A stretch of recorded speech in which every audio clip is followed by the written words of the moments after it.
तो hello students, I hope आप सभी अच्छे होंगे। अभी तक जैसा कि हमने देखा, हमने केमिस्ट्री में matter in our surroundings chapter number 1 complete कर लिया। दूसरा हमने मोशन फिजिक्स का चैप्टर 1 कंप्लीट कर लिया। अब हम अपने कोर्स को फर्दर आगे बढ़ाते हुए चैप्टर नंबर 2 करेंगे 9th क्लास का। ठीक है, is matter around us pure. अब ऑब्वियसली जब is matter around us pure की बात हो रही है तो हम ये जानेंगे कि मैटर को कैसे कैटेगराइज कराएंगे। अब हम इस चैप्टर में देखो बेसिकली क्या क्या चीज़ें हम पढ़ने वाले हैं, वो मैंने एक छोटा सा एक ग्राफ बना दिया ताकि आप आसानी से एक इन पॉइंट्स को हाईलाइट कर सको। ठीक है, अब देखिए इस मैटर अराउंड अस प्योर में हम देखेंगे कि हम सबसे पहले पढ़ेंगे मिक्सचर के बारे में। ठीक है, मिक्सचर हमें पता है कि कोई भी चीज़ एक दूसरे में मिक्स हो जाती है, वो मिक्स हो जाता है। अब वो मिक्सचर भी कितने तरीके का होता है, हम डिफरेंट टाइप्स ऑफ मिक्सचर पढ़ेंगे, होमोजीनियस और हेट्रोजीनियस मिक्सचर, उनकी प्रॉपर्टीज पढ़ेंगे कि होमोजीनियस मिक्सचर की प्रॉपर्टीज क्या है, हेट्रोजीनियस मिक्सचर की प्रॉपर्टीज क्या है। उसके बाद हम पढ़ेंगे सॉल्यूशन। मिक्सचर में हम ऐसा कह देते हैं कि ये बेसिकली सॉलिड के लिए यूज होता है और सॉल्यूशन लिक्विड्स के लिए यूज होता है। ठीक है, अब सॉल्यूशन की अगर हम बात करें तो सॉल्यूशन भी हमारे पास 3 तरह का होगा, ट्रू सॉल्यूशन, सस्पेंशन और कोलॉइड। ठीक है, हम यहाँ इनमें ट्रू सॉल्यूशन, सस्पेंशन और कोलॉइड्स की कैटेगरीज के बारे में जानेंगे कि किस तरह से बनते हैं और कैसे हम इनको आसानी से आइडेंटिफाई कर सकते हैं कि गिवन सॉल्यूशन ट्रू सॉल्यूशन है, कोलॉइड है या सस्पेंशन है। ठीक है, इसके बाद हम बात करेंगे कि सॉल्यूशन और मिक्सचर को हम कैसे आसानी से सेपरेट कर सकते हैं। लाइक शुगर सॉल्यूशन से हम शुगर कैसे सेपरेट करेंगे, सॉल्ट सॉल्यूशन से हम सॉल्ट कैसे सेपरेट करेंगे। ठीक है, लाइक ऑयल एंड वाटर आपस में मिक्स हो गया, हम उनको आसानी से कैसे सेपरेट करेंगे। फिर सेपरेशन के भी 2 तरीके हैं हमारे पास, फिजिकल और केमिकल मेथड्स। फिजिकल मेथड में हैंड पिकिंग, लाइक हमने देखा होगा हमारे घरों में मम्मी चावल और गेहूं साफ करती है तो उनमें से कंकड़ पत्थर निकालती है, तो उस प्रोसेस को हैंड पिकिंग बोलते हैं। सीविंग मतलब होता है छानना, जो आटा छानते हैं ना, लाइक और तुमने देखा होगा चाय छानते तो चाय पत्ती पूरी ऊपर रह जाती है, वो सीविंग होता है। इसके बाद हमारा फिल्ट्रेशन प्रोसेस, लिक्विड्स को फिल्टर करने के काम में आता है। सेपरेटिंग फनल, 2 इमिसिबल लिक्विड्स को सेपरेट करने के काम में आता है। सेंट्रीफ्यूगेशन, हमने देखा होगा कि दूध की दुकान डेयरी होती है, उस डेयरी में ना एक बहुत बड़ी सी डिस्क होती है, उस डिस्क को घुमाते हैं, तो उस घुमाने से वो जो प्रोसेस होता है वही प्रोसेस सेंट्रीफ्यूगेशन की कैटेगरी में आता है। अभी मैं इसको फर्दर एक्सप्लेन करूँगा। वहीं पे हमारे पास आते हैं केमिकल मेथड्स। केमिकल मेथड्स में हम टेम्परेचर की हेल्प ले लेते हैं। ठीक है, तो इवापोरेशन है हमारे पास, सब्लिमेशन है हमारे पास, क्रोमेटोग्राफी हमारे पास है और फ्रैक्शनल डिस्टिलेशन प्रोसेस भी हमारे पास है। ये किसकी कैटेगरी में आते हैं, केमिकल मेथड्स की कैटेगरी में। फिर हम देखेंगे फिजिकल एंड केमिकल चेंजेस कि मेटल्स के फिजिकल और केमिकल चेंजेस क्या होते हैं, और उसी में हम पढ़ेंगे कि एलिमेंट्स और कंपाउंड्स क्या है। आपने बहुत जगह देखा होगा कि this is the element, this is the compound, तो वो बेसिकली क्या, इन चीज़ों को हम इस पूरे चैप्टर में पढ़ेंगे। ठीक है, अभी हम इस मैटर अराउंड अस प्योर के बारे में पढ़ेंगे। ठीक है, तो सबसे पहले हम जो मैटर हमारे सराउंडिंग्स में होते हैं हमें उनका बेसिक स्ट्रक्चर पता होना चाहिए। बेसिक स्ट्रक्चर की अगर हम बात करें कि वो प्योर कैटेगरी में या फिर इम्प्योर कैटेगरी में। प्योर मतलब कि पूरा का पूरा जो कंपोनेंट हमारे पास है, जो सब्सटेंस हमारे पास है, वो एक ही तरीके का है।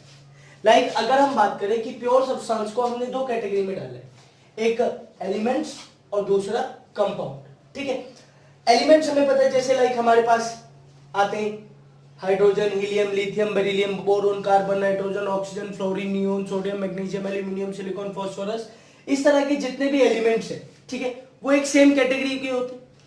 अब मेरे पास लाइक मैंने बोला मेरे पास हाइड्रोजन गैस एक सिलेंडर में फिल है, तो उसमें each and every atom hydrogen का होगा, तो इसीलिए वो किस कैटेगरी में आएगा, प्योर सब्सटेंस की, एलिमेंट्स की कैटेगरी। ठीक है, अब मैंने एलिमेंट्स को भी, हम एलिमेंट्स को ना ब्रेक नहीं कर सकते, तोड़ नहीं सकते उनको आसानी से।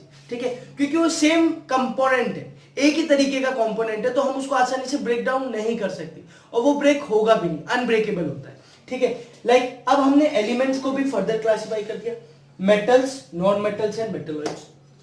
आयरन है, कॉपर है, सिल्वर है, लेड है, ये सब क्या है, मेटल्स। इसी के बाद अगर हम बात करें नॉन मेटल्स की, नॉन मेटल्स में हमारे पास हाइड्रोजन है, नाइट्रोजन है, ऑक्सीजन है, गैसेस फॉर्म जितनी भी है ये नॉन मेटल्स हो गए। मेटलॉइड्स हमारे पास सिलिकॉन, जर्मेनियम, एंटीमनी, ये सब क्या है नॉन मेटलॉइड्स की कैटेगरी में। भाई मेटल्स हमें पता है good conductor of heat and electricity होते हैं, ठीक है, मेलेबल होते हैं, डक्टाइल होते हैं, सोनोरस होते हैं, ये सारे फीचर्स हमने ऑलरेडी पढ़े हुए हैं। नॉन मेटल्स के पास ये कैपेबिलिटीज नहीं होती, ना वो डक्टाइल होते ना सोनोरस होते, ठीक है। और यहाँ पर मेटल्स को हम बोल सकते हैं शाइनी होते हैं, लेकिन नॉन मेटल शाइनी नहीं होते एक्सेप्ट डायमंड, ठीक है। यहाँ पे non metals good conductor of heat and electricity नहीं होते, लेकिन ग्रेफाइट जो एलोट्रॉप ऑफ कार्बन है वो गुड कंडक्टर है हीट और इलेक्ट्रिसिटी का, ठीक है। वहीं पर बात आती है metalloids. Metalloids have both the properties of metals and non metal. Metalloids के पास कुछ प्रॉपर्टी मेटल्स की भी है, कुछ नॉन मेटल्स की भी है। तो ये सारे प्योर सब्सटेंसेस की एलिमेंट फॉर्म है, ठीक है। अगर मैं बात करूं कंपाउंड फॉर्म, कंपाउंड फॉर्म में जैसे मैं बात करी कार्बन डाइऑक्साइड की CO2, ठीक है। CO2 लाइक अब मेरे पास CO2 गैस है, तो CO2 गैस अगर मैंने किसी चीज में फिल की हुई है तो उसमें CO2 के मॉलिक्यूल्स है, यहां पे क्या होंगे एटम्स होंगे और इसमें क्या होंगे मॉलिक्यूल्स। हाँ, लेकिन यहां पर एक चीज हमें ध्यान रखनी पड़ेगी कि हमारे पास जो भी कंपाउंड फॉर्म होगी वो फिक्स्ड कंपोजिशन होगी, ठीक है। फिक्स कंपोजिशन में जैसे मैं कहूं कि H2O है, अगर मैं यहां पर H3O माइनस कर दूंगा तो यहां पर वो वाटर नहीं रहेगा। वाटर के लिए मुझे क्या चाहिए H2O ही चाहिए, ठीक। अगर मैंने कुछ भी ऊपर नीचे करा तो वो कंपाउंड जो बेसिक है वो नहीं रहेगा, उसमें चेंजेस आ जाएंगी, ठीक है। तो इसीलिए कंपाउंड हमेशा क्या रहेंगे फिक्स्ड कंपोजिशन में रहेंगे और हम इसको ब्रेक कर सकते हैं। लाइक मैंने इलेक्ट्रोलाइसिस ऑफ वाटर करा, H2O का इलेक्ट्रोलाइसिस कर दिया तो H प्लस अलग निकल गया, O माइनस अलग निकल गया, ठीक है। यहां पे मैं इनको ब्रेक कर सकता हूं, लेकिन यहां पर इनको ब्रेक नहीं कर सकता, ठीक है। कंपाउंड में जैसे मैंने एग्जांपल में लिखा है वाटर लिखा है, मीथेन लिखा है, सोडियम क्लोराइड लिखा है, ये सब कंपाउंड फॉर्म है, ठीक है। अब जैसे सोडियम क्लोराइड की हम बात करें, 1 atom sodium and 1 atom chlorine combine together to form sodium chloride. अगर यहां पर कुछ भी चेंजेस आएगा तो सोडियम क्लोराइड नहीं रहेगा, ठीक है। तो कंपाउंड में हमारे पास हमेशा क्या रहेगा फिक्स्ड कंपोजिशन रहेगी, ठीक। अब हम बात करते हैं इम्प्रॉपर सब्सटेंसेस की। इम्प्रॉपर सब्सटेंसेस हमारे सराउंडिंग में बहुत सारे, जैसे हम बात करेंगे कि इम्प्रॉपर सब्सटेंसेस में एयर है, मिक्सचर है, ठीक है। एयर क्या है एक mixture of too many gases, बहुत सारी गैसेस एयर के अंदर है, नाइट्रोजन है, ऑक्सीजन है, हार्मफुल गैसेस भी हैं, कार्बन डाइऑक्साइड भी है, बहुत सारी गैसेस में मिक्स हो रखी है और वो हमारे सराउंडिंग में, ठीक है। तो किस कैटेगरी में आएगी वो मिक्सचर, और मिक्सचर वाली कैटेगरी को हम प्योर सब्सटेंस की कैटेगरी में नहीं रखते, ठीक है। Pure substance are totally different as compare to impure या फिर मिक्सचर्स, ठीक है। अब मिक्सचर्स को भी हमने दो कैटेगरी में डाल दिया, एक होमोजीनियस और एक हेटेरोजीनियस मिक्सचर, ठीक है। होमोजीनियस मिक्सचर्स में क्या होगा, जो इसके अंदर कंपोनेंट्स होंगे ना वो थोरोली मिक्स रहेंगे, पूरे के पूरे प्रॉपरली मिक्स रहेंगे। We can not identify the components present in given mixture. Like अगर मैं बात करूं कि मेरे पास दो ग्लासेस हैं, एक में शुगर सॉल्यूशन है, एक में सॉल्ट सॉल्यूशन है, ठीक है। मैंने क्या करा, एक ग्लास नॉर्मल, दो ग्लासों में नॉर्मल वाटर लिया, एक में एक स्पून शुगर मिक्स कर दिया, एक में एक स्पून सॉल्ट मिक्स कर दिया, तो आप देखकर उसे नहीं आइडेंटिफाई कर पाएंगे विच one is salt solution and which one is sugar solution. तो इस टाइप के जितने भी मिक्सचर्स हमारे पास रहेंगे वो किस कैटेगरी में आएंगे, होमोजीनियस मिक्सचर की कैटेगरी में।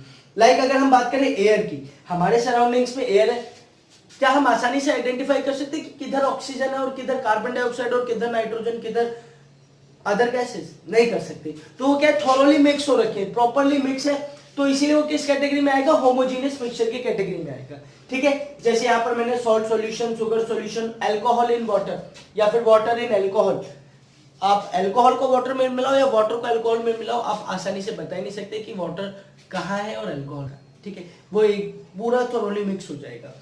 वहीं पर अगर हम बात करें हेटेरोजीनियस मिक्सचर की, हेटेरोजीनियस मिक्सचर में आप आसानी से देखकर आइडेंटिफाई कर सकते हो कि उसके अंदर क्या क्या कंपोनेंट्स की बने, ठीक है। जैसे मैं बात करता हूँ सॉल्ट और सैंड की, अगर मिट्टी में मैं नमक मिला दूंगा तो आसानी से आप देख के बता देंगे कि ये डस्ट पार्टिकल्स है और ये सॉल्ट, ठीक है। दूसरे जैसे मैंने बात की ब्लड, ठीक है, ब्लड के अंदर से भी हम चीजों को आसानी से निकाल सकते हैं। ब्लड के अंदर क्या क्या होता है, वाटर भी होता है, प्लाज्मा भी होता है, WBC होता है, RBC होता है, ठीक है, ये सारी चीजें हमारे ब्लड में होती है। वहीं पर हम बात करें water in oil, water in oil का एक बेस्ट एग्जांपल आप यहां पर ले सकते हैं कि आपने मिल्क देखा, मिल्क मिल्क लिक्विड फॉर्म है, उसके अंदर फैट मिक्स होते हैं, ठीक है। तो इस टाइप के मिक्सचर को हम किस कैटेगरी में रखते हैं, हेट्रोजीनियस मिक्सचर की कैटेगरी में, और ये फिक्स्ड कंपोजिशन में नहीं रहते कभी भी, ठीक है। लेकिन जो प्योर सब्सटेंसेस होंगे उसमें जो कंपाउंड्स होंगे वो हमेशा फिक्स्ड कंपोजिशन में रहेंगे। इम्प्योर सब्सटेंसेस में कोई भी कंपोजिशन फिक्स्ड नहीं रहेगी, ठीक। बात करेंगे सॉल्यूशन की। सॉल्यूशन क्या है, एक होमोजेनियस मिक्सचर है two and more than two components का, जब दो या दो से ज्यादा कंपोनेंट्स को हम एक साथ मिक्स कर देते हैं थोरोली, ठीक है, तो वो सॉल्यूशन की कैटेगरी में आता है, ठीक। अब सॉल्यूशन में लाइक मैं बात कर रहा हूँ शुगर सॉल्यूशन की, मैंने एक ग्लास पानी लिया, उसमें एक चम्मच चीनी मिला दी, तो वो बना क्या, शुगर सॉल्यूशन बना। लेकिन अगर हम बात करें उसमें हमने कंपोनेंट क्या क्या यूज करे, हमने उसमें वाटर यूज करा और हमने उसमें शुगर यूज करा, तो वाटर का अमाउंट ज्यादा था, तो जो ज्यादा अमाउंट में होगा वो हमेशा किस कैटेगरी में आएगा, सॉल्वेंट की, और जो कम अमाउंट में होगा वो हमेशा किस कैटेगरी में आएगा, सॉल्यूट की, ठीक है। तो यहीं पर जैसे शुगर सॉल्यूशन में सॉल्वेंट क्या हो गया, वाटर हो गया, और सॉल्यूट क्या होगा, शुगर। कंफ्यूजन ना हो इसके लिए आप ऐसे भी याद रख सकते हैं कि अल्फाबेटिकली सॉल्वेंट में जो अल्फाबेट्स है वो ज्यादा है और सॉल्यूट में कम है, तो हम ये याद रखेंगे कि सॉल्यूशन में जो ज्यादा अमाउंट में होता है वो हमेशा सॉल्यूट की कैटेगरी, सॉल्वेंट की कैटेगरी में आता है, और जो कम अमाउंट में होता है वो हमेशा सॉल्यूट की कैटेगरी में आता है। उसी तरह अगर हम सॉल्ट सॉल्यूशन की बात करें तो सॉल्ट क्या है, सॉल्यूट है, और उसके अंदर वाटर क्या है, सॉल्वेंट है, ठीक है। इसी को फर्दर हमने तीन कैटेगरी में डिवाइड कर दिया, सॉलिड सॉल्यूशन, लिक्विड सॉल्यूशन और गैसियस सॉल्यूशन, ठीक है। सॉलिड सॉल्यूशन वो सॉल्यूशन होंगे जिसमें सॉलिड एज अ सॉल्वेंट अपना रोल प्ले करेगा, मतलब ज्यादा अमाउंट में उसमें क्या होगा, सॉल्वेंट होगा। वहीं पर अगर हम लिक्विड सॉल्यूशन की बात करें तो उसमें लार्ज अमाउंट में क्या होगा, सॉल्वेंट में लिक्विड होगा, ठीक है। वहीं अगर हम गैसियस सॉल्यूशन की बात करें तो उसमें लार्ज अमाउंट में क्या होगा, गैस।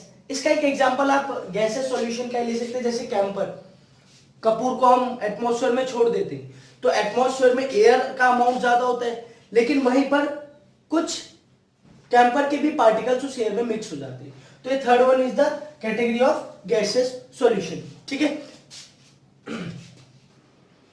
देखो अभी हमने करा सॉलिड सॉल्यूशन, लिक्विड सॉल्यूशन और गैस सॉल्यूशन। तो सॉलिड सॉल्यूशन को सॉलिड सॉल्यूशन क्यों बोला गया है, लिक्विड सॉल्यूशन को लिक्विड सॉल्यूशन क्यों बोला गया है, और गैसियस सॉल्यूशन को गैसियस सॉल्यूशन क्यों बोला गया। देखो इसमें जो हमें ध्यान देना है कि हमने सॉलिड सॉल्यूशन में सॉल्वेंट क्या लिया है, सॉलिड लिया है, ठीक है। मतलब लार्ज अमाउंट में जो हमारे सॉल्यूशन में अमाउंट प्रेजेंट होगा वो सॉलिड का प्रेजेंट होगा, तो किस कैटेगरी में आएगा, सॉलिड सॉल्यूशन की कैटेगरी। अगर मैंने सॉल्यूट सॉलिड को लिया है, सॉल्वेंट सॉलिड को लिया है, तो सॉल्यूट मैंने एक बार सॉलिड ही लिया है, एक बार लिक्विड लिया और एक बार गैस लिया, ठीक है। किसी सॉल्वेंट में, सॉलिड सॉल्वेंट में सॉलिड सॉल्यूट मिल जाते हैं तो क्या बनेगा हमारा, अलॉय। लाइक मैंने एग्जांपल लिखा है ब्रास का, कॉपर और जिंक को हम मिक्स कर देते हैं तो मैक्सिमम अमाउंट में लगभग 70% कॉपर प्लस 30% जिंक जब हम मिला देते हैं तो हमारा क्या बनता है, ब्रास बनता है, ठीक है। सेकंड है, अगेन मैंने सॉल्वेंट क्या लिया है, सॉलिड, और सॉल्यूट क्या लिया है, लिक्विड। यहां मैंने हाइड्रेटेड क्रिस्टल्स बोले, हाइड्रेटेड क्रिस्टल्स में जैसे हाइड्रेटेड कॉपर सल्फेट होता है, ठीक है, उसके अंदर कुछ अमाउंट ऑफ वाटर प्रेजेंट होता है, क्रिस्टल फॉर्म में होता है, जब हम उसको हीट करते हैं तो वाटर वेपर रिमूव हो जाते हैं उससे, ठीक है। तो यहां पर हाइड्रेटेड क्रिस्टल्स उनको बोल दीजिए, जिन which contain some little amount of water vapours, ठीक है। फिर मैंने सॉल्वेंट सॉलिड को लिया और गैस को एज अ सॉल्यूट लिया, तो गैस को एज अ सॉल्यूट लेने के बाद हमने देखा होगा कुछ मेटल्स की आउटरमोस्ट लेयर गैसेस को ना एब्जॉर्ब कर लेती, जब वो गैसेस को एब्जॉर्ब कर लेते तो वो इस कैटेगरी में आता है कि सॉलिड सॉल्वेंट है, ठीक है, और गैस सॉल्यूट है, उसके अंदर निकल एंड टाइटेनियम है, ये अपनी लेयर पे ना कुछ गैसेस को एब्जॉर्ब करके रख लेते हैं, ठीक है। सेकंड हमारा आता है लिक्विड सॉल्यूशंस। लिक्विड सॉल्यूशन में अगेन मैंने सॉल्वेंट क्या ले लिया, लिक्विड को, मतलब लार्ज अमाउंट वाली कैटेगरी क्या है, लिक्विड है, ठीक है। अगर मैं लिक्विड सॉल्वेंट और सॉलिड सॉल्यूट लेता हूं, लिक्विड सॉल्वेंट और सॉलिड सॉल्यूट लेता हूं तो मेरे पास क्या बनेगा, sugar solution and salt solution. Like भाई शुगर के क्रिस्टल्स ही तो मिक्स करता हूँ मैं वाटर में, तो सेम कंडीशन, सॉल्वेंट वहां पर वाटर होता है और सॉल्यूट वहां पर क्या होता है, शुगर या फिर सॉल्ट। ठीक है, सेकेंड कैटेगरी है कि लिक्विड सॉल्वेंट में लिक्विड ही मिला दूं। यहाँ तो हम बेसिक से कॉमन एग्जांपल ले सकते हैं, लाइक या तो हम एसीटोन को वाटर में मिक्स कर सकते हैं, एसीटोन नहीं है तो अल्कोहल को वाटर में मिक्स कर दो, बोथ आर लिक्विड, तो these are in the category of liquid and liquid solution. ठीक, third one is the liquid as the solvent and gas as the solute, कि मैंने लिक्विड सॉल्वेंट ले लिया और गैस क्या ले लिया, सॉल्यूट ले लिया। ठीक है, तो यहां पर हमने देखा होगा सॉफ्ट ड्रिंक, जब हम सॉफ्ट ड्रिंक ओपन करते हैं तो आवाज आती है, वो जो आवाज होती है ना, वो उसके अंदर जो कार्बन डाइऑक्साइड हम फिल कर देते हैं वो वही वाली होती है। तो सॉल्वेंट लिक्विड के अंदर गैस फिल कर देते हैं, CO2 गैस फिल कर देते हैं। ठीक है, third category is gases solution. Gases solution में क्या होगा कि solvent as a gas and solute as solid liquid और गैस। ठीक है, सॉल्वेंट को मैंने मतलब लार्ज अमाउंट वाली चीज को मैंने क्या ले लिया, गैस ले लिया। अब मैं गैस में अगर सॉलिड मिलाऊंगा तो हमारे पास बेस्ट एग्जांपल है कैम्फर एयर। कपूर को जब हम एटमॉस्फेयर में रख देते हैं तो उसके पार्टिकल्स एयर में मिक्स हो जाते हैं। ठीक है, तो वो क्या है, सॉल्वेंट तो एयर हो गया और जो कैम्फर के पार्टिकल्स है वो क्या है, सॉलिड है। Second category is gas solvent में लिक्विड। लिक्विड में हमने देखा है कि हमारे पास क्लाउड्स है, फॉग है, आसमान में जो बादल होते हैं वो होते किस फॉर्म के, गैसेस फॉर्म के, लेकिन उनके अंदर क्या प्रेजेंट होता है, वाटर वेपर प्रेजेंट होता है। ठीक है, तो वही गैस और लिक्विड हो गया। Third category is gas and gas. Gas and gas का सबसे बेस्ट एग्जांपल हमारे सराउंडिंग्स में है, air is already a mixture of too many gases, तो सॉल्वेंट भी गैस और सॉल्यूट भी गैस। जैसे हम एग्जांपल ले लें कि भाई नाइट्रोजन सबसे ज्यादा अमाउंट में हमारे सराउंडिंग्स में, ठीक है, और उसके बाद ऑक्सीजन है, कार्बन डाइऑक्साइड है, तो nitrogen as a solvent and oxygen as a solute. तो these are the three category of solutions. First one is solid solution, second one is liquid solution and the third one is gases solution. ठीक है, अब हम इसकी concentration के बारे में पढ़ेंगे कि कितने अमाउंट में सॉल्यूट प्रेजेंट है और कितने अमाउंट में सॉल्वेंट प्रेजेंट है, तो हम उससे आसानी से बता पाएंगे कि what is the concentration of given solution. अब हम बात करेंगे कंसंट्रेशन ऑफ सॉल्यूशन की। कंसंट्रेशन ऑफ सॉल्यूशन से हम पता लगा पाएंगे कि हमारे सॉल्यूशन के अंदर सॉल्यूट और सॉल्वेंट का अमाउंट कितना है बेसिकली। ठीक है, तो कंसंट्रेशन ऑफ सॉल्यूशन निकालने का जो हमारा बेसिक फॉर्मूला वो है amount of solute upon amount of solution, कि वो न्यूमेरिकल में हमें गिवन दे देगा कि सॉल्यूट इतना है और सॉल्वेंट इतना है और सॉल्यूशन इतना है, तो हम उससे आसानी से उसकी कंसंट्रेशन निकाल पाएंगे। ठीक है, जैसे अमाउंट ऑफ सॉल्यूट और अमाउंट ऑफ सॉल्यूशन दे देगा, या फिर वो क्या करेगा कि amount of solute upon amount of solvent दे देगा। जो हमारा सॉल्यूशन होगा, सॉल्यूशन किसके बराबर होगा, तो सॉल्यूशन तो सॉल्यूट प्लस सॉल्वेंट के बराबर होगा। ठीक, और ये एज इट इज यहां आ जाएगा। ठीक, या फिर वो दे देगा सॉल्वेंट का अमाउंट और सॉल्यूट का अमाउंट। हमारे जो अकॉर्डिंग टू आवर बुक हम देखेंगे कि मास बाय मास परसेंटेज निकालने का है। ठीक है, मास बाय वॉल्यूम परसेंटेज का फॉर्मूला है, लेकिन बेसिकली इस पे न्यूमेरिकल्स नहीं है। ठीक है, इसमें हम क्या करेंगे, पहले तो यहाँ पे mass by mass percentage of solution के लिए हम क्या करेंगे कि mass of solute upon mass of solution. जैसे मैंने एक न्यूमेरिकल ले लिया कि मेरे पास सॉल्ट सॉल्यूशन है, उसमें 40 ग्राम मेरा सॉल्ट है और 320 ग्राम मेरा वाटर है, तो 320 ग्राम प्लस 40 ग्राम टोटल मिला के सॉल्यूशन बना 360 ग्राम का। ठीक है, तो volume mass of solution upon mass of solute करा मैंने, कैलकुलेट करा तो मेरा आ गया 11.1%। ठीक है, इसी तरह हम वो कहीं कहीं पर हमें कंफ्यूज करने के लिए क्या दे देगा, मास ऑफ सॉल्यूट दे देगा और सॉल्वेंट दे देगा। ठीक है, लेकिन सॉल्यूशन नहीं देगा, तो हमें क्या करना है, हमें ये ध्यान रखना है कि mass of solute plus mass of solvent ही क्या होगा, ओवरऑल मास ऑफ सॉल्यूशन होगा। ठीक है, तो ये हमारा बेसिक फॉर्मूला है mass by mass percentage of solution निकालने का, और ये mass by volume percentage of solution निकालने का। देखो अब हम बात करेंगे सैचुरेटेड और अनसैचुरेटेड सॉल्यूशन की। लाइक यहां हम एक एग्जांपल लेते हैं, मैं अगर सैचुरेटेड सॉल्यूशन की बात करें तो ये वो सॉल्यूशन होते हैं जिसमें आप सॉल्यूट एक लिमिटेड अमाउंट तक डिसॉल्व कर सकते हो, आसानी से मिक्स हो जाएगा। लाइक मैंने एक ग्लास पानी लिया, उसमें 1 चम्मच चीनी मिला दी, वो आसानी से मिक्स हो जाएगी। एक और मिला दी, वो भी आसानी से मिक्स हो जाएगी। फिर एक और मिला दी, वो भी मिक्स हो जाएगी। लेकिन जैसे ही मैं 4th स्पून उसमें डालूंगा तो मैं देखूंगा कि चीनी के कुछ पार्टिकल्स उसमें नीचे सेटल डाउन हो जाएंगे। जब तक वो पार्टिकल्स प्रॉपरली मिक्स कर रहे थे वाटर में, तब तक वो किस कैटेगरी में था? सैचुरेटेड सॉल्यूशन की कैटेगरी में। ठीक है, जैसे वो पार्टिकल डिसॉल्व होने बंद हो गए, ठीक है, डिसॉल्व होने बंद हो गए, तो किस कैटेगरी में आ गया? अनसैचुरेटेड सॉल्यूशन की कैटेगरी में आ गया। ठीक है, अगर मैं अभी यहां पर हम एग्जांपल लें, जैसे कि how can we increase the solubility of solute in given solution, कि किस तरह से हम, भाई मुझे और चीनी मिलानी है पानी में, तो मैं ऐसा क्या करूं कि उसमें और चीनी आसानी से मिक्स हो जाए। आपने देखा होगा कि ये जो स्वीट्स की शॉप होती है वहां वो चाशनी यूज करते हैं। ठीक है, वो चाशनी आप नॉर्मल शुगर मिक्स करके नहीं बना सकते। क्यों नहीं बना सकते? क्योंकि एक टाइम के बाद एक गिवन टेम्परेचर पे शुगर वाटर में मिक्स होना बंद कर देता है। जब तक वो प्रॉपर्ली मिक्स होता रहेगा तब तक वो सैचुरेटेड सॉल्यूशन की कैटेगरी में आएगा। जैसे ही वो प्रॉपर्ली मिक्स होना बंद कर देगा वो किस कैटेगरी में आ जाएगा? अनसैचुरेटेड सॉल्यूशन की कैटेगरी में आ जाएगा। ठीक है, अब मैं जैसे ही उस वाटर का टेम्परेचर इंक्रीज करूंगा, टेम्परेचर इंक्रीज करने से क्या होगा? The kinetic energy between the particles increase हो जाएगी। काइनेटिक एनर्जी इंक्रीज होगी तो space between the particle increase हो जाएगा, और जैसे ही वो स्पेस इंक्रीज होगा तो शुगर के जो पार्टिकल्स है वो वाटर के पार्टिकल्स में और ज्यादा आसानी से मिक्स होना शुरू हो जाएंगे। ठीक है, तो अब हमें क्या पता लगा कि we can increase the solubility of solute with the help of increasing temperature. हम किसी भी सॉल्यूट की सॉल्युबिलिटी को इंक्रीज कर सकते हैं। कैसे? टेम्परेचर को इंक्रीज करके। टेम्परेचर इंक्रीज करेंगे तो मैं 3 स्पून 4 स्पून 5 स्पून तक शुगर आसानी से वाटर में मिक्स कर सकता हूं। लेकिन अगर मैं टेम्परेचर इंक्रीज नहीं करूंगा तो 2-3 चम्मच के बाद चीनी पानी में मिलना बंद हो जाएगी। ठीक है, तो इससे हमें पता लग गया कि टेम्परेचर इंक्रीज होगा तो सॉल्युबिलिटी क्या होगी? इंक्रीज होगी। Temperature is directly proportional to solubility of given solution. ठीक है, और अगर वो लिक्विड मिक्स होता रह रहा है तो वो अनसैचुरेटेड सॉल्यूशन की कैटेगरी में आएगा। लेकिन एक कंडीशन ऐसी आएगी जब वो मिक्स होना बंद कर देगा तो सैचुरेटेड सॉल्यूशन की कैटेगरी में आएगा।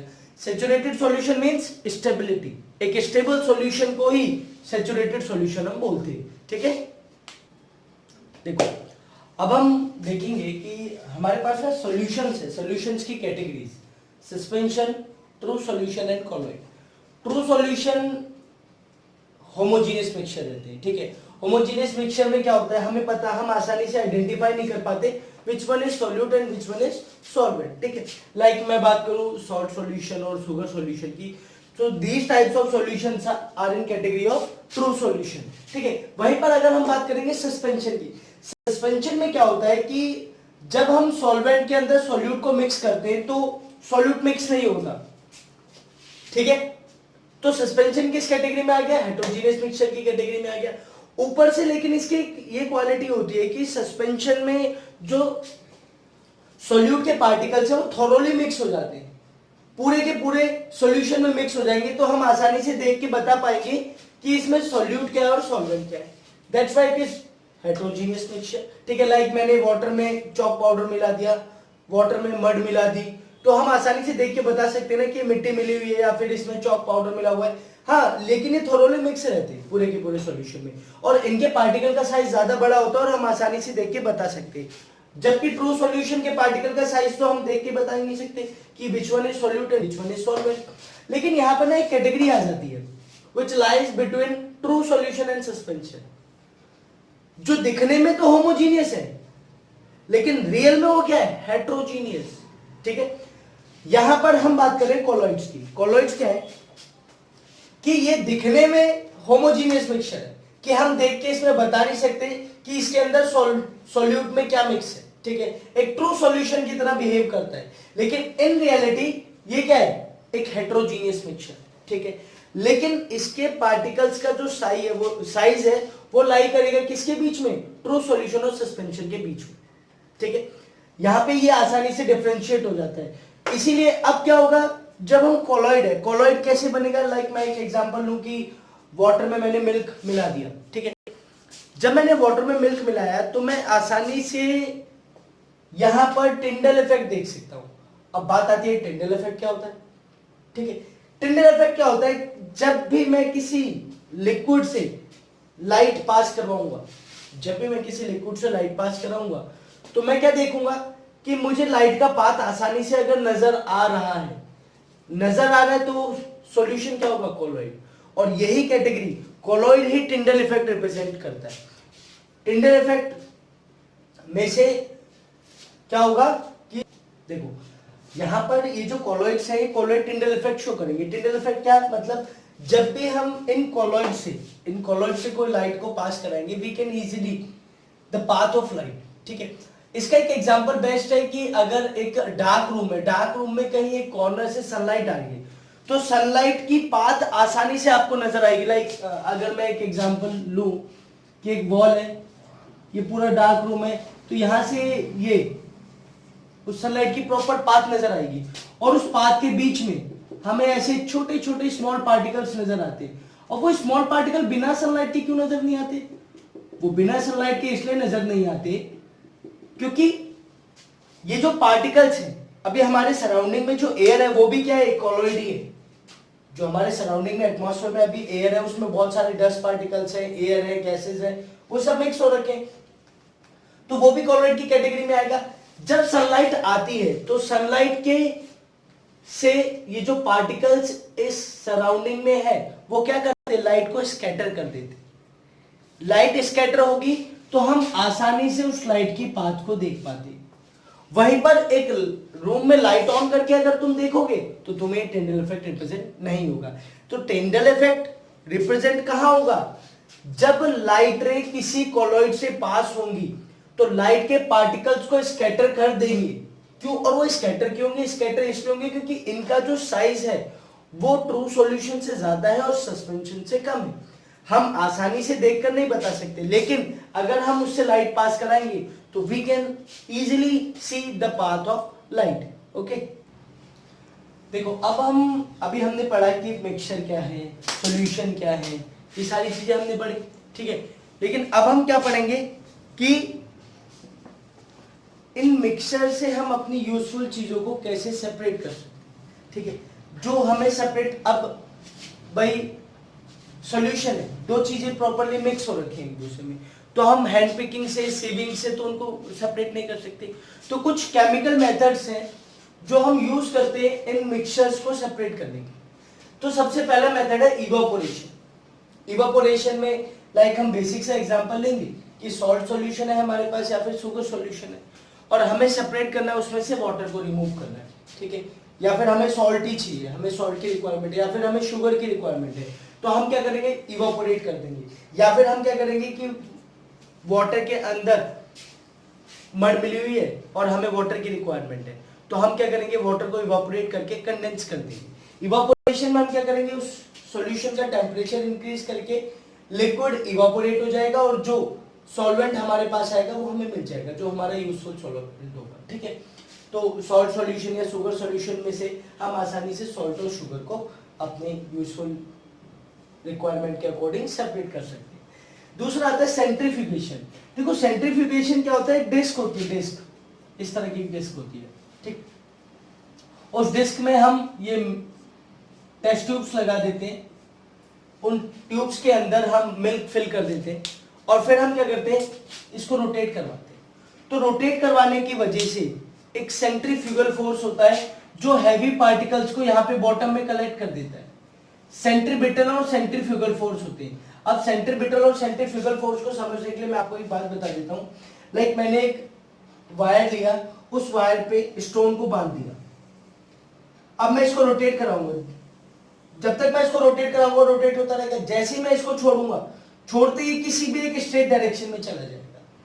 ठीक है, तो यहाँ दो तरह के फोर्स होते हैं, एक सेंट्रीबिटल फोर्स होता है और एक होता है सेंट्रीफ्यूगल फोर्स। ठीक है, जब तक ये दोनों फोर्स बैलेंस रहेंगे, दोनों इक्वल अमाउंट में रहेंगे, तब तक ये स्टोन सर्कुलर मोशन में रहेगा। जब भी कोई भी एक फोर्स एक्सिस में हुआ तो क्या होगा, ये वायर ब्रेक हो जाएगा और ये स्ट्रेट मोशन में चला जाएगा। सेम कंडीशन यहाँ पे होती है, जो हैवी पार्टिकल्स होते हैं वो टेस्ट ट्यूब के बॉटम में बैठ जाते हैं।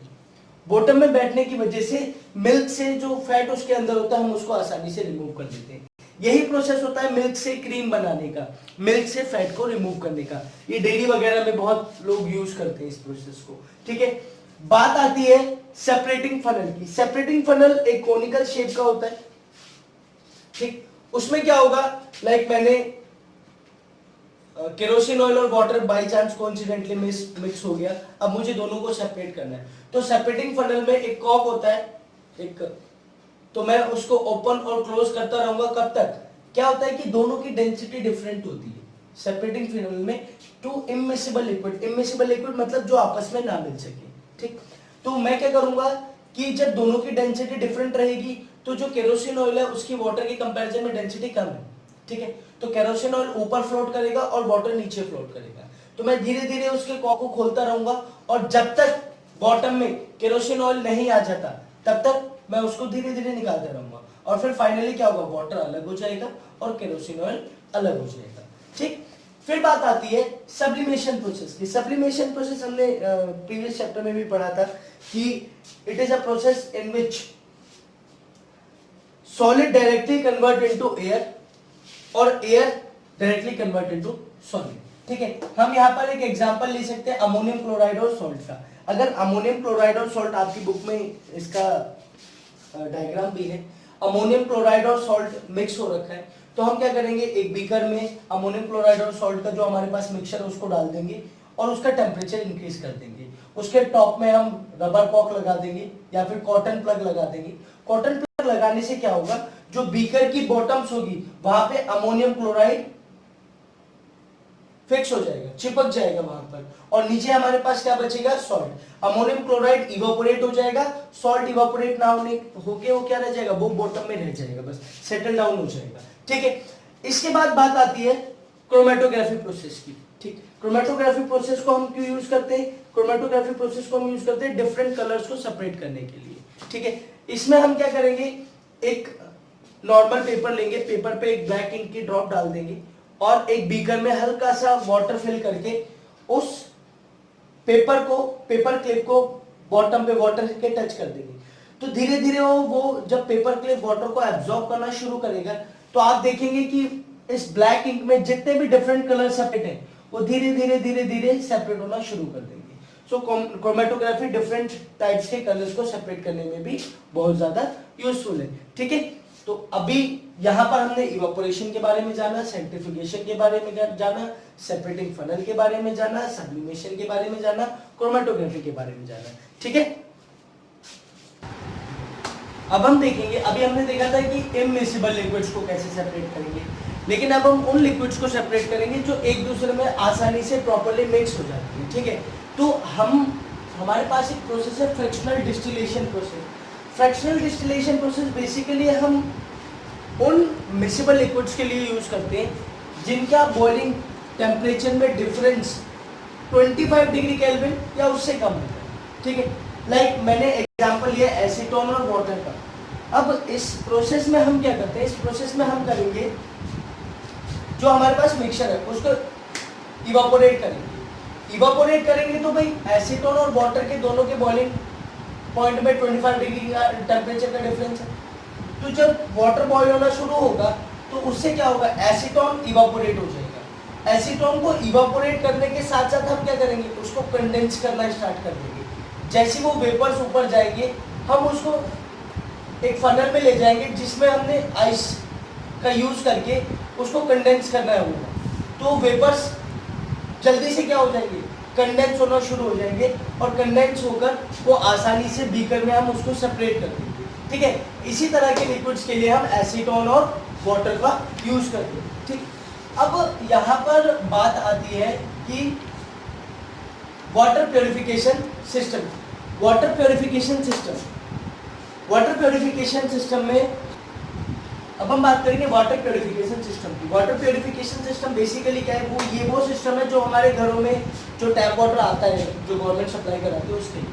सबसे पहले क्या होगा कि वाटर रिजर्वायर में कलेक्ट करा जाएगा। रिजर्वायर में कलेक्ट करने के बाद वो वाटर कहाँ पे जाएगा, सेडिमेंटेशन टैंक में।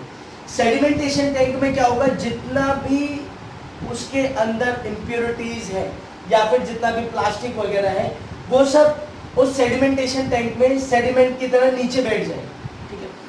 सेडिमेंटेशन टैंक के बाद उस वाटर को फर्दर भेजा जाएगा लोडिंग टैंक में। लोडिंग टैंक में हम क्या करेंगे, एलएम का यूज करेंगे। एलएम का यूज करने से ये बेनिफिट होगा कि वो जितने भी और इम्प्योरिटीज है उन इम्प्योरिटीज को और ज्यादा सेटल डाउन हो जाएंगी।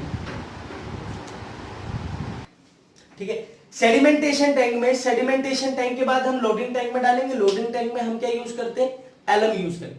एलएम यूज करने से जो बची कुछ सेडिमेंट होगी, मिट्टी होगी, डस्ट होगा, वो सब सेटल डाउन नीचे हो जाएगा। ठीक है, उसके बाद हम क्या करेंगे, सेडिमेंटेशन टैंक के बाद लोडिंग टैंक भी डालना। लोडिंग टैंक के बाद हम डालेंगे फिल्ट्रेशन टैंक में। फिल्ट्रेशन टैंक में जो भी बची हुई थर्मोकोल, प्लास्टिक वगैरह होगा उसका हम फर्दर फिल्टर कर देंगे। फिल्टर करने के बाद हमारा जो नेक्स्ट प्रोसेस रहेगा, वो नेक्स्ट प्रोसेस क्या रहेगा, क्लोरीनेशन।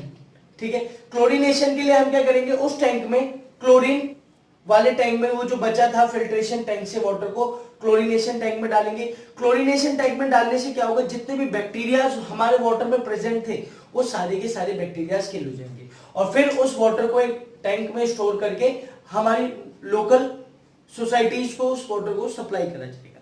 ठीक है, अब हम बात करेंगे, यहां पर मेरे अकॉर्डिंग ये चैप्टर खत्म हो गया है। ठीक है, अब इस चैप्टर से रिलेटेड, इस चैप्टर को स्टार्ट करने से पहले आपको पहले चैप्टर रीड करना है एनसीईआरटी से, और रीड करने के बाद इस चैप्टर की वीडियो को देखना है, और वीडियो देखने के बाद इस चैप्टर के डिस्क्रिप्शन पोर्शन में इस चैप्टर से रिलेटेड नोट्स, इस चैप्टर के एनसीईआरटी ब्लू बॉक्स सॉल्यूशंस और इस चैप्टर की एनसीईआरटी एग्जाम्पलर सॉल्यूशन आपको डिस्क्रिप्शन पोर्शन में अवेलेबल होगी।